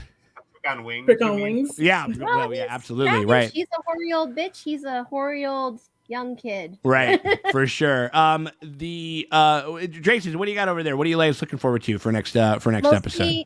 I'm excited for the show to do its final time jump where we can just invest it. Like all the actors that they've given me, I've loved. Yeah. But like that. But we get him taken away. Harwin's gone. Lena's gone. Wedding Lena, who I was obsessed with. Oh, right? I was so excited to see their whole thing. I was like, oh, this is gonna be, and then it was. They took her away for me. So I was a little salty about that. So I'm like, okay, we're finally calming down into the final, and now we're actually gonna see the pre-dance happen. Right. Like what's going down. Because like from the trailer, they're like to King's Landing then. So I'm assuming all of the people are going to reconnect. Yeah. Excited to see how these new children, because these are gonna be like the actors that we have for the show. So I'm like excited to meet them all. Yeah, the grown-up children. A little more permanence is just going to be very welcome. Even though they've all been like shown up, I immediately love them. Of course. But it's nice to be like, okay, you guys are my guys. To have some consistency, right? Yeah, let's settle in. I mean, I think that was kind of what was about season 1 of GOT was like how. I mean, like those were the characters that we, more or less. I mean, unless they got killed or whatever the fuck it was, but like that we were kind of like set with. You know what I mean? Like we had fucking literally grew up with Arya. Like we had fucking like Richard Linklater with fucking Boyhood, basically, or like the Harry Potter movies and shit like that. Yeah, we watched. It's really interesting when you have these actors that you kind of just like really. You grow with them. For a lot of people, like those Harry Potter movies, like when you're like the age of the actors, and all of a sudden you get to grow with them as the movies progress. Yes, and like that's a special thing. Going back there, you're like, oh wow, they were such babies, but like it didn't feel that way when you first met the characters. When you see that first season of Game of Thrones, you're like Maisie Williams is a tiny child. Yeah, and I mean she's also a tiny woman, but we got just to watch her in general, just small, but like we get to watch them. Yeah, through like their entire adolescence, and you really get to feel them embodying the character, and you see them growing into the character. Yeah, and I feel like these actors have done so well with such short amount of time. Yeah, Millie Alcock was amazing. I know, and it's not a really mark on the show where we're like, oh, I miss her, because also the adult actresses, I think, incredible. Emma and Olivia are like killing it. And so I'm just like not mad that I don't have the younger actors. I don't know. I'm just like I want them all. Yeah. Yeah. No, I think that, and I have scenes where the older actors talk to their younger actor selves. Right. No, well, the other thing is we have some people kind of saying certain things within the things like bring Millie back or whatever. That's not going to happen. Like I mean, unless people have said like, oh, we're going to do. There's like this whole big thing like we're just nobody fucking. I mean, I know it's the internet and shit like that. Watch what double check your sources on the internet. Said Abraham Lincoln. You know what I mean? You can look it up. He actually said that. Because people have said like that. Who is it? Like, oh man, can't wait to see what Elizabeth Olsen is going to be fucking playing. And I'm just like, she literally was not cast. Like, you know what I mean? Like, she's going to play a red priestess. And I'm just like, are you sure somebody just didn't take a fucking photograph from Multiverse of Madness and put it into a fucking clickbait article or whatever the fuck it is? Just the same way that people are talking about, like, we're going to go back and we're going to see some more stuff and they're going to bring back Millie and they're going to bring back the other actress and stuff like that. And I don't think that that's going to happen. that has not been confirmed by any stretch. I think I don't know. I think that some of those young actors have definitely got like the best parts of it, because like they got to have like this incredible showcasing of their talent and on this great stage with this great story, and people really fell in love with them. And now they just get to go off and book other shit.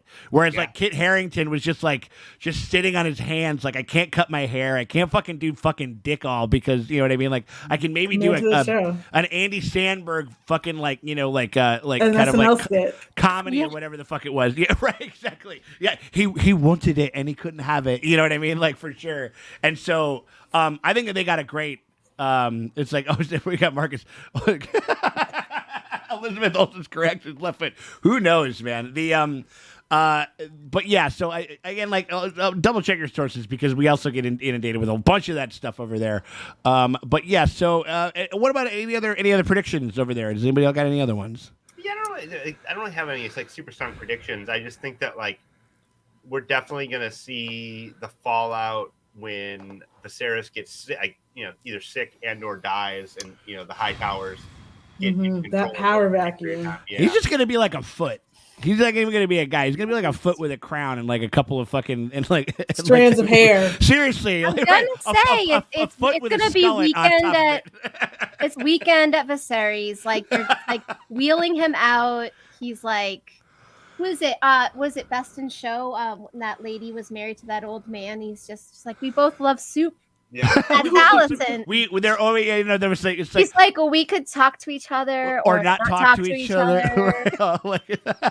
I've never talked or not talked with somebody so intimately in my entire life, or whatever it was. He's gonna finish his model of old Valyria and then find a guy.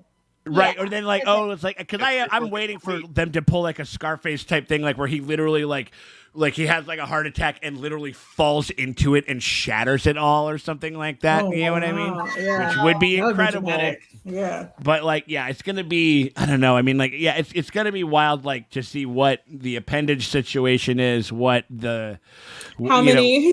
Retiring to spend more with his remaining limbs. Seriously, like, yeah. I mean, also to Maria's point, where it's like Daemon and Rhaenyra get to King's Landing, because I think that when we see him kind of crumble, it's because he's going to be left alone with these High Towers. Yeah. Yep. Right. And the High Tower maesters and the Old Town people. Mello seemed like a High Tower maester too, and shit like that, and he fucking sucked, dude. Like, Did he was die? Yeah. Well, I think he's dead, but still, like, because they got the new one who like was like, maybe we should not do the leeches. We should try some topical. Also, 2 times he's I've heard of this new thing. It's called antibiotics. Right. He was like, it will scar, but the flesh will heal. Right. So that basically both to Aemond and to Rhaenyra. Right. Yeah. Absolutely. No, I think but yeah, I think that I think that they make sense. I mean, like, Alicent will marry after Viserys. Like, you think that she'll remarry? No, I don't think so. I could definitely see the very idea of marriage being repugnant to her. Like, you know what I mean? But being like, why don't you put on your mom's dress? As a book reader, I'm not gonna answer that. Sure. I mean, I could see. No, I have the unless she like marries his uncle or something. I have the Maester's report, but who knows if it's true? Right, true. I mean, like, I could definitely. I'm trying to think about who could it be? Who would be? I mean, no. I mean, like, you want dragon riders, but you also need. I mean, like, maybe that's where Lannisters kind of get in over there. Like, maybe Jason's been looking for someone. They're too broke. They're too broke for her. I don't think they would have enough standing at this point. They're not. They're rich, but not like Velaryon rich. Right. True.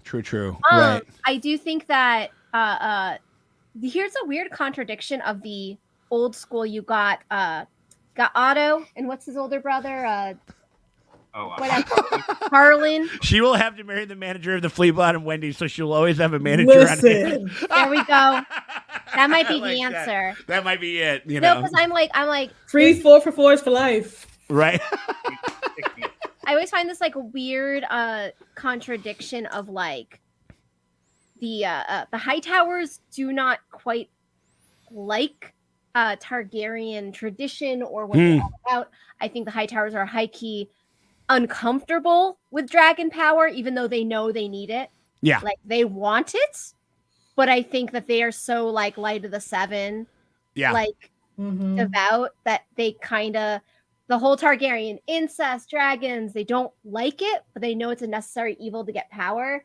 So I'm always interested where I'm like, I don't know, like Alicent, I feel like she wouldn't want to mess with anybody who's like old Valyria. Hobart, that's what. Yeah, I knew it was like Harlan or. Yeah, because I was calling him Hobart and Thotto. Yeah. Right. Yeah, I also don't think she wants to share any of the power that she might have. Yeah. With you guys. Yeah, it's possible. I mean, like, yeah, marry in this type of society, like, is to give away a lot of your power, like as a woman anyway, like, because like in this economy, basically you become the property of whoever you marry, right? And you have to really trust them. That's why Rhaenyra married Laenor, because she trusted him. Right. Yeah. And so, and the other, yeah, and I mean, I could see her abstaining. I could just see her kind of almost pulling like a Cersei and just being like, "Fuck it, I'm not fucking marrying anybody else," or whatever it was. And like, and funnily enough, when they had all the actresses that read for her parts, they gave her Cersei's lines to read. Oh, I heard about that. Yeah. You know people in the chat were saying that, and I see this online. People say Alicent is Cersei. I'm like, I wish Alicent was Cersei, because I wish Cersei was smacking the fucking shit out of. She smacked him once. Yeah. She smacked Joffrey once, and is like, after he was king, and then he threatened her life. She should have been smacking him like Alicent was smacking Aegon. Yeah. And poor Aegon shouldn't have been smacked. Right. He was in the middle of smacking. He just wanted to jack it. Yeah. He just went out of a window on some poor unsuspecting people just minding their business. Devil's advocate. In this world, the Targaryen bastards are actually a little bit higher than lowborns. So if you wanted to bodily fluids are bodily fluids, they need to stay inside the house. You grab it, you get yourself don't expose people to your kink without their consent, okay? I also I agree with you, but this is like Westeros. Right. You get that kingly DNA, you get you a Targaryen bastard. I just laugh all the way to the bank.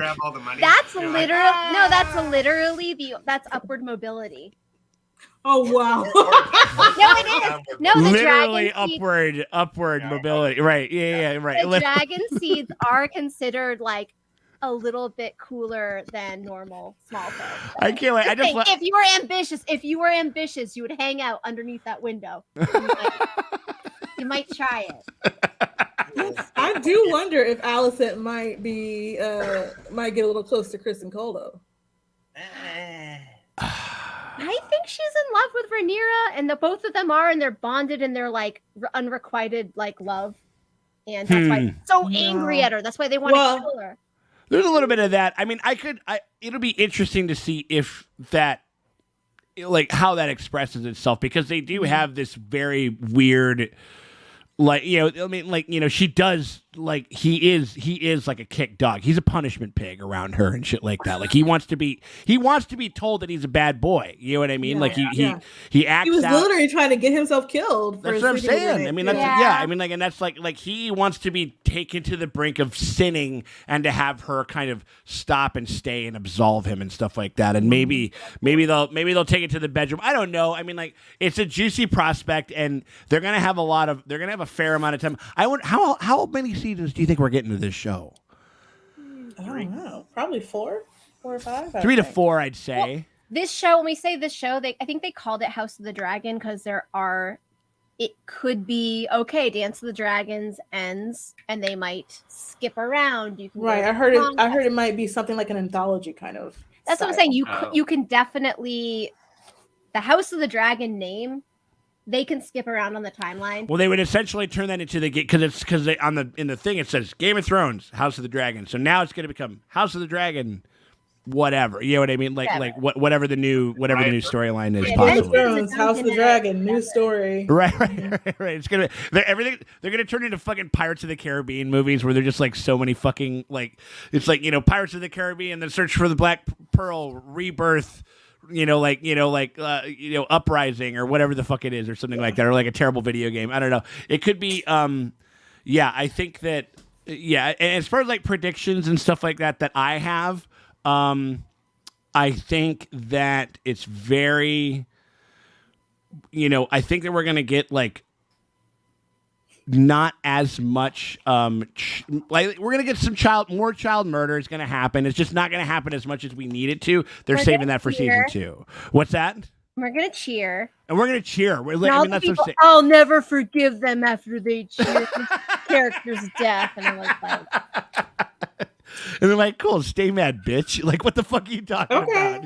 Thanks for the view. Yeah, exactly. Like, I appreciate the engagement. I already have your money in my pocket, you fucking weirdo. And you're commenting on it. I love it. It's so good. It's so delicious. Bizarre. Next week. Right. It's so delicious. It's so delicious. Almost as delicious as the prospect of dead and maimed children. That's how we like to keep it over here at Watchers in the Park. Do we have any other? Did we miss anything? Oh, here we go. We got a couple. Let's go into the super chats. Like get the rest of them up. Let me see what we got. Let me do this real quick. No, that's not what I wanted to do. I wanted to copy that real quick. I think we got one super chat over here that we kind of didn't get a chance to. Jacob asked at $2 says, I think Allison and Angela Kinsey can be friends. What is that? We're so far beyond that. There was a whole thing about like a friend, like people being friends with people in the office. Right. So, right. Oh, yes. So in the chat, there was Angela from The Office. Yes. Angela with all her little baby posters. And 100%. Right. Absolutely. I have never seen The Office, so. Wow. Yo. She's an uptight, super Christian, judgy.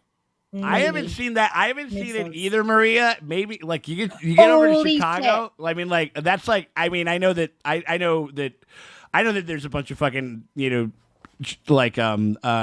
channels that are doing reactions to The Office where it's very clearly they have. I actually haven't seen it. I've actually only seen like maybe like 2 full episodes of that entire show, like ever. Like it's been on. I've seen it. I've seen the memes. I kind of know some of the stuff. But I've just missed it. So maybe that's something we gotta collaborate on in the future. We got Jacob. It's also not that one. We got to do the next one.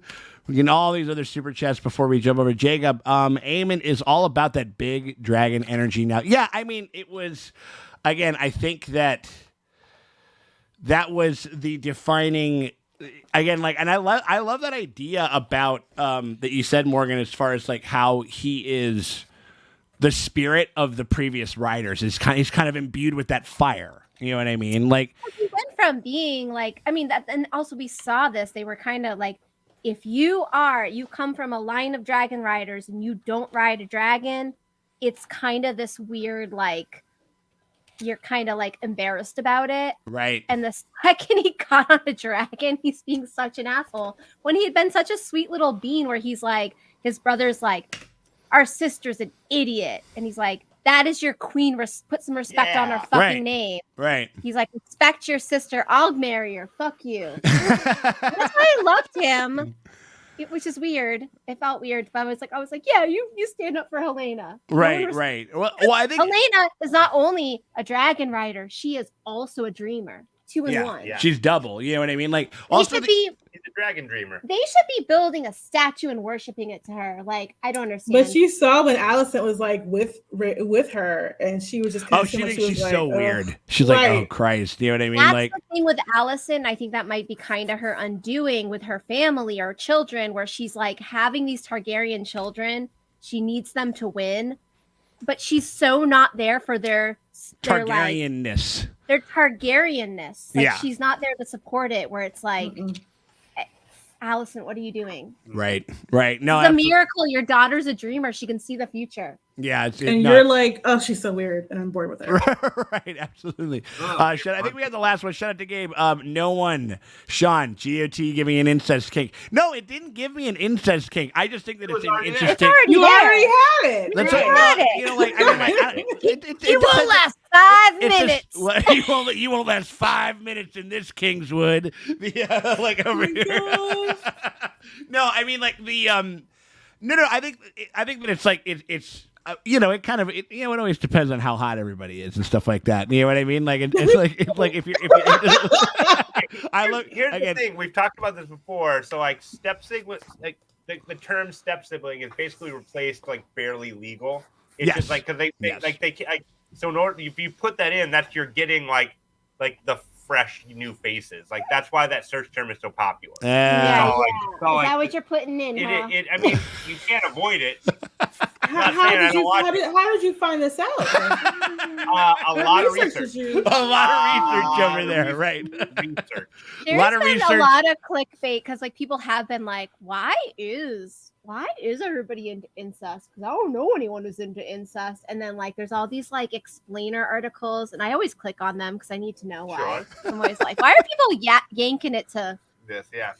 But they're like, oh, if you actually watch them, they're very explicit where they're like, we're not blood related in the saying of it. I'm like, oh, because I've never actually like just leave the house. Right. That's what I'm saying. Right. Or order a pizza. You can order a pizza, the old school pizza guy. Get like, the pizza guy your hot D delivered. Right. And then you get a show and a meal. You know what I mean? Like that's what I'm saying. Like you gotta get over there. Saying both hands on the desk. What happened? Right. We got Claire. We gotta keep it up over there. Absolutely, it's like no touching, no touching. Yeah. Jeffrey Tuber or whatever. Jeffrey Tubin. You're like no touching. Oh my god. No touching. Yeah. You know what I mean? Like absolutely. No, yeah, I think that